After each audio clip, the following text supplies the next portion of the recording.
করলার চালা বলে নিয়ে আসছিলাম। বিসমিল্লাহ বরকাতিল্লাহ। আসসালামু আলাইকুম, কেমন আছেন সবাই? আমি ভালো আলহামদুলিল্লাহ। আমার এই জিও ব্যাগটা বড়, এই জিও ব্যাগে এর আগে মিষ্টি কুমড়ার চারা ছিল, তো ওইটা শেষ হবার পর আমি আবার নতুন করে এখানে চারা লাগাইছি। লাউয়ের চারা দিছি এবার, মানে চেঞ্জ করে দিছি। আগেরটা মিষ্টি কুমড়া ছিল, তো এটা ডগা বের হয়ে গেছে, এটা আমাকে বেঁধে দিতে হবে। মাচায় ওঠার জন্য খুঁটি দিয়ে দিতে হবে। তো মাশাআল্লাহ, মানে একবার লাউ খাওয়া শেষ হয়েছে, আবার নতুন করে লাউয়ের লাগাইতেছি। যদিও এই সিজন ছাড়া কতটুকু কেমন হবে জানি না, তো তারপরেও লাউ গাছ হইলেই ভাল লাগে। আর এইখানে এগুলি দুন্দুল চারা ও ডগা নিয়ে ফেলছে, উঠে নোর ব্যবস্থা করে দিতে হবে। আজকে ছাদ বাগানে টমেটো তুলতে আসছি, তো টমেটো অনেকগুলি পেকে গেছে মাশাআল্লাহ। তো এক সমানে অনেকগুলি পাকা। গতকালও আসছিলাম উঠানোর জন্য, কিন্তু গতকাল উঠাই নাই, গতকাল উঠানোর সময় পাই নাই, অন্য কাজ করতেছিলাম। তো আজকে টমেটো উঠাই নিতেছি। এটা বিসমিল্লাহ বরকাতিল্লাহ। প্রতিদিনই মানে এমন টমেটো হইতেছে মাশাআল্লাহ, উঠানোর যে কি আনন্দ এটা বলে বোঝানোর মতো না। এখানে ভিতরে একটা টমেটো মন হয়েছে পাকা, এই তো জোরে চাপ দিয়ে ধরা যায় না।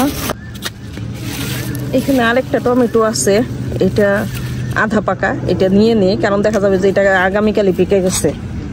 এই যে এইখানে কি পরিমাণ পাকা মাশাআল্লাহ। এই যে বিসমিল্লাহ।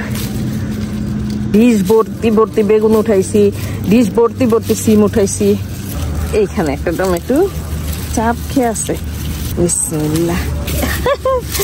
এইখানে কতগুলি পাকছে, ওই তো এতদিন বেগুন উঠাইছি, বেগুনের পরে সিম উঠাইলাম ডিশ ভরে ভরে। তো কোনো সবজি আমার কম হয় না মাশাআল্লাহ, একদম বড় ডিশ ভরে ভরে উঠাইতে পারি। যে ছাদ বাগানের হইলে একটা ঝুড়িতে করে নিয়ে গেলাম, এমন খুব কমই হয়েছে। তো মাশাআল্লাহ সবই ডিশ ভরে ভরে উঠাইতে পারি। আর এই তো এইখানে এটা আমার মালটা গাছে মাশাআল্লাহ মালটা ধরতেছে।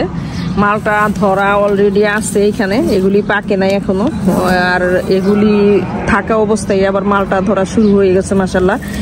এখানে কতগুলি উস্তা না, এটা হাফ করলা। আমি আসলে করলা বলেই নিয়ে আসছিলাম। তো ওই দিন আবার ভাইকে বললাম যে আপনি মানে শীতে যতগুলি চারা নিলাম সবগুলি আপনি আমাকে উস্তার চারা দিচ্ছেন। তো ভাই বলতেছে যে আপনি না, সবাই এরকম কমপ্লেন করছে, বিসমিল্লাহ করলার চারা চাইছে, আপনারা কেন আমাকে উস্তা দিলেন? এই যে এগুলি ভাইয়ের কাছ থেকে আমি করলার চালা বলে নিয়ে আসছিলাম, কিন্তু শীতের সময় সবগুলি উস্তা ধরছিল। এখন এগুলি এই যে এরকম হাফ করলা হইতেছে। এই যে এখানে কতগুলি টমেটো আছে মাশাআল্লাহ। এই তো বিসমিল্লাহ। ক্যালসিয়ামের অভাব হওয়ার কারণে এই টমেটো এরকম হয়ে গেছে, কয়েকটা টমেটো এরকম হয়ে গেছে। পরে আমি ক্যালসিয়ামের জন্য ডিমের খোসা দিয়ে দিলাম, তো তারপরের থেকে মাশাআল্লাহ সব ঠিক হয়ে গেছে। এখন আর টমেটোর এই যে এগুলি কিছুই নষ্ট হয় না, এগুলি নিচেও ঠিক আছে।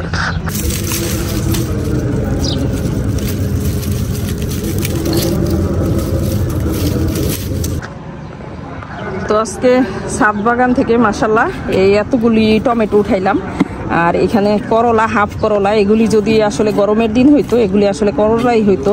তাইকে বলছিলাম যে করলার চারা দেন, শীতের দিন থাকাতে করলা নাকি বড় হয় নাই, ওইটা উস্তা হয়ে গেছিল।